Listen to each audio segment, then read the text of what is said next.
We need to introduce this version of the arm drag that I don't use personally, but it's still very effective, and I think most people who've seen an arm drag or been taught an arm drag were taught it in probably this fashion, and I just wanted to tell you why I don't like it as much, although I still think it's effective. We call it an equation arm drag because if I just kind of pass your arm so that I've grabbed your triceps and I pull on it, I'm rowing, but you also have the potential of rowing and re-dragging me.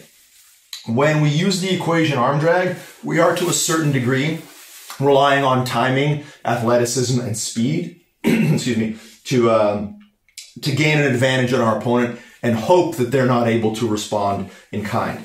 If I enter into this equation, which is you pulling my triceps and me pulling your triceps, like right now I would probably win because I maybe have a little bit more mobility, but as we switch positions, you might win. So like if I drag you and you sacked your butt and now you drag me, right? So the Hungarian folk dance. Yeah, bingo. So that's why I don't really want to use this as much. Because I'm not affecting your structure. We're still basically in a row, so the stronger, faster person will win. Or the person with better timing. Now, as you get good at timing, this is where this becomes super effective, and I have no complaint with it. Like, I'm sure plenty of times this sort of thing has happened where somebody does an equation arm drag and just beats the other person to the angle, doesn't give them an opportunity to re-drag them, everything goes fine. It's a totally legit way of doing it. I just want to address why we won't be using this very much. And if you're able to make this work, totally no issue. As long as I'm able to, as I complete the pull, hide my triceps, I'm okay. The point of vulnerability is here. So if you fight me on the drag, but I manage to keep pulling my elbow to this angle, it's not really a problem. If, however, you concede right away and you sit to your butt so that I can't hide my elbow and you're able to now pull me, then it's a problem. So if I'm good at this, it's not an issue. Like I said, I'm certainly not going to try to say that this is wrong. A lot of people do it this way. It works really well. For somebody who's not as quick and frankly, not as able to invest the kind of time into a movement where if the margin of error for a movement is, let's say, if I screw up by 10%, it may not work against somebody who's more athletic.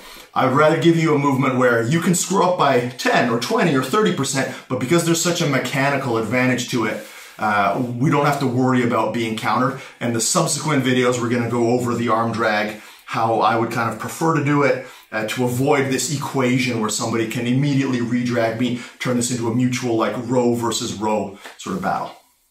With the cross arm drag, our emphasis is going to be on taking the elbow across my partner's body. It's pretty obvious. And this can be achieved through the initial like X sort of position, like the classical wrestling style arm drag, like what we would do with the equation arm drag. It's just that the emphasis, even if we were like, let's say in an equation type arm drag, rather than thinking about pulling this way and having you potentially be able to pull this way, I'd be thinking about pulling your arm this way. So now can you re-drag me? No, not in a, I'd have to post it. You'd have to move an awful lot more, so I buy myself more time. Whereas if we're here, there's a lot less necessary, like timing-wise, for you to immediately start to pull, like start pulling. Yeah, exactly. For you to pull me is instantaneous. So even if I do establish an equation type arm drag, I would rather try to now pull across your body and rotate myself around you. But also if I utilize the 2-on-1 at the wrist to the 2-on-1 at the elbow, which again, we'll get into more specifics in the 2-on-1 guard section, I'm gonna do the same thing. Rather than trying to pull to me, which is what I'd be doing for some of my different 2-on-1 style attacks from here, I'm going to be pushing your elbow across your body, and I can either keep the grip at the wrist. Again, we'll get into more details. Usually it's a little bit better if my thumb is, or my palm is pointed up for this, or I can even just pass the arm over. So as long as I don't try to pull myself around you this way, as long as I send your arm across your body, I can move myself around you and just keep pushing your elbow diagonally across your body. So when we talk about a cross arm drag, we're talking about crossing the elbow past our partner's center line to make it more difficult for them to be mechanically effective in any way, even if we did start with an equation type grip. So there's going to have to be more movement on your part, because if the equation arm drag goes perfectly, the guy's going to fall. The guy's going to, yeah, you've got more of a stable platform to pull yourself in the equation arm drag, which is why, like I said, for really good athletes who time it quickly, it's still a great way to go. It's the standard for a lot of people. For this, I'm going to have to focus a lot more on moving myself around you, because this is not a super stable platform for me to be pulling myself around to the dead angle. This is how we did the arm drag for probably, like at my academy at least, probably from like 2012 till, you know, maybe 3 or 4 years ago. And it's still a way that I do it all the time. When we do the 2.0 arm drag in the next video, there will be some subtle adjustments to this that I find are quite effective. But if you've put a lot of reps into this, it's going to serve you really well. There's definitely no issues with it. We want to take a grip, and this can apply in the gi where we take a sleeve grip, but we want to take a grip roughly off the meat of the thumb. So if you get the wrist, not a big deal, but as we talked about in our grip fighting instructional, if we can hinge our partner's wrist, or if we can hold the hand, you know, kind of in any way that allows, that prevents someone from re-gripping. Because like if I grab like this, Stephan's ability to re-grip me or circle to the inside and re-grip me is far greater than if I just grab here. Now if he wants to re-grip me, it's pretty awkward. And you notice like the direction that you have to go in gives me the arm drag. So that's what I'm trying to do. I'm trying to catch your hand, and then I'm trying to we talk about internal rotation mechanics. I'm trying to internally rotate your shoulder. And I'm going to do that by rolling your wrist in this direction, but I'm also trying to punch your hand towards you to create a frame that prevents you from coming forward. So ideally my hand is on my belly. Yeah, in the 2.0 version, we'll actually be trying to stick the hand behind someone's back. But for this, the quick version of it, I'm just punching your hand towards your belly, creating a frame. And then I'm punching my hand, my right hand, so my left hand is gripping the meat of your thumb, not the thumb itself, like the meat of the thumb and like grabbing the back of the hand kind of thing. And I'm punching towards your, just, you know, belly, your hip, whatever. And then I'm taking like a spear, so no thumb again here, and punching it through. I'm catching around the triceps. You can catch up higher, like some people like catching up higher on the triceps, especially when people get sweaty. This can be great. This is more, I think, mechanically advantageous in terms of it being the end of the lever. It's kind of whatever works better for you. And then at the same time, my leg is coming out. Obviously, if I've started in an open guard, seated where I didn't have both butterfly hooks, the leg could already be out. But classically, this is something we do from the seated butterfly guard. So we go to here and we kick. So the heuristic is punch, catch, kick. That's what I'm trying to do, all in one motion. When you learn it, we're going to separate it to like get your grip, punch, catch, and then I'm going to kick. And the kick is going to pendulum and help me rotate. So I'll be keeping this hand punching, because again, if I start to get into this equation type situation, I can be re-dragged. Whereas here, there's no re-drag potential. As I move myself around you and then I pull the arm across, I'm in a pretty good position now to start to attack the back. So that's the 1.0 arm drag. Let's give you a little bit of a different angle here.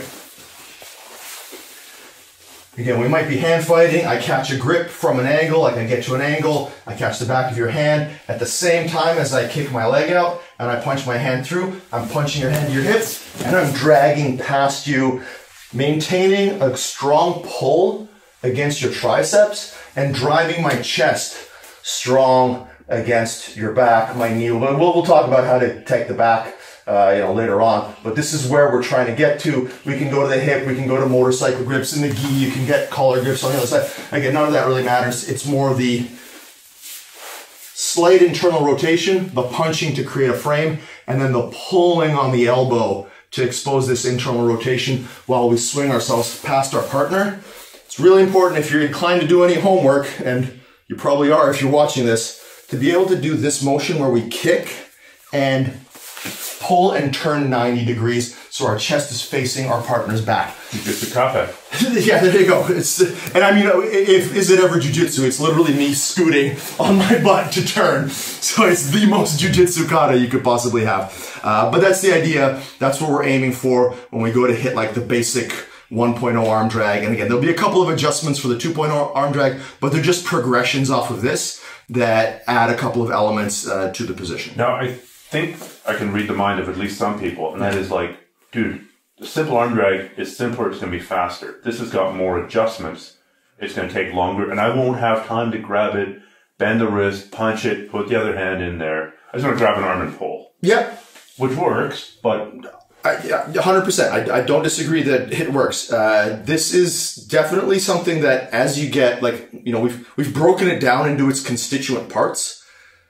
In terms of the constituent parts of the equation arm drag, I still have to grab your hand, move it a little bit, shoot my other hand through, and then kick and pull. The only thing that we're adding, like that we're changing in terms of the, like from the equation arm drag is the direction of what this initial hand grip is doing. You know, I'm not trying to like do that. Like, however I grab fourth liver point. Yeah, I've told you what the optimal version of this. The optimal version of the equation arm drag, by the way, would also be to do that. It would be to grab your hand so that you couldn't re-drag me as easily. If all I get is this kind of grip on your hand, I just punch and I go. It's, oh, sorry. And the guy's hand did it with his own dick. Did I bag you? Damn. I didn't mean to do that. Welcome to the arm drag 3.0. This is 3.0, exactly. But you can see that, like, if it's done quickly, this is, are you okay? It's just as fast. You know, if you're able to get this, it's all part of the grip. It's part of the motion. As soon as I make contact with your hand, I'm doing this. It's certainly as quick. It does take more repping to get to the point of comfort with it, where you're going to be as quick. But once you can like set the trigger, you'll be able to do it, and you're just not worried about being re-dragged in the process. And there's a certain amount of confidence that comes with that. You've heard the term like gun shy, where someone can't pull the trigger. That's a thing. Like if I go to arm drag you once and you re-drag me, the next time you go to do an arm drag, you're going to have the yips. So we want to make sure that by doing this, we've given you the kind of confidence to just spam arm drags at people. And even if you're not the quickest, even if you don't quite get it each time, there's no risk of being re-dragged. So the gain that you're taking from just being able to do it over and over again, you know, it's like 80% arm drags are better than one perfect arm drag. Okay, the 2.0 arm drags, the modifications that we're doing with that are, it's the same initial grip, and we're doing all this, we're trying to punch the arm. In this case, our goal is to try to punch the arm behind our partner's back. They won't let us do that. Like, this is one way that you kind of immediately know if you're dealing with somebody who has any idea what they're doing, or if they're just a pylon. You're going to be able to do this to someone you know. As they feel this threat, they're going to block you. So as I go to punch here, we're still going to end up roughly against their body. We're not punching towards the center of the body as much. We are trying to go to the outside. So we're more likely to get the hand somewhere along the hip. In the gi, they'll often grab their pants, sort of thing. But we create a little bit more elbow exposure this way, and we create the ability, let's actually turn. So we create the ability now to rotate ourselves around our partner, and we're going to turn our hand into almost like a Russian tie, like a reverse Russian tie. And we'll give you another angle on this here, where I've turned my hand from the palm facing my partner's wrist to completely around where I'm hooking my partner's wrist this way. And I'm still dragging the arm, and I'm still keeping my chest really heavy. So if I were to let go of this and do like the 1.0 type arm drag, your hand would probably go to the mat, and there would definitely be some, like obviously there are tons of attacks. You know, we're going to go over the attacks in the next section. But in terms of your base and your alignment, it's pretty good. Like I'm behind you, I'm at a dominant angle, but you're still in a somewhat athletic position. You can explode up to your feet. You could go to like a 4-point stance, that sort of thing. Whereas here, there's a dead angle that's maintained. And this is more of a position that I can easily control. So, you know, when we go into how to take the back and all that from the next section, we'll talk about how to do this. But that's essentially the modification, is that rather than keeping my grip here, and then once I get to here, letting go of it and pulling you past me, where you're going to go back into some sort of base, even though I am behind you, because I've created a little bit more of an exposed angle, I'm afforded the ability to turn my hand And then I don't want to over-rotate it because I'm weak and you'll just be able to punch your arm out. But as I turn behind you, I can turn my hand. So the key point to this is when I'm trying to go from palm forward to back of my hand, you see as I turn my body, now I can go to the palm of my hand, re-gripping you. So I'm going into the, this is, of course, hidden in the karate kata. Absolutely, absolutely. So this is where I'm starting here, palm of the hand, thumb facing my partner, thumb facing away from my partner, and then as I complete the turn, my thumb goes back to facing my partner, and I'm hooking on the wrist. So in a Russian tie, we would be here. In this case, we're here. And obviously, my partner doesn't want their hand to go behind their back. If it does, like part of the movement, if you go back to like, defending your arm this way, part of this movement is me leaning and trying to pull the arm out. If I'm able to pull the arm out, then I get kind of a freebie, and then once I get on your back, your arm is trapped behind your back. So this is like the additional threat here, the additional force on the elbow and the internal rotation and the hooking at the wrist is what distinguishes the 2.0 arm drag from the 1.0 arm drag.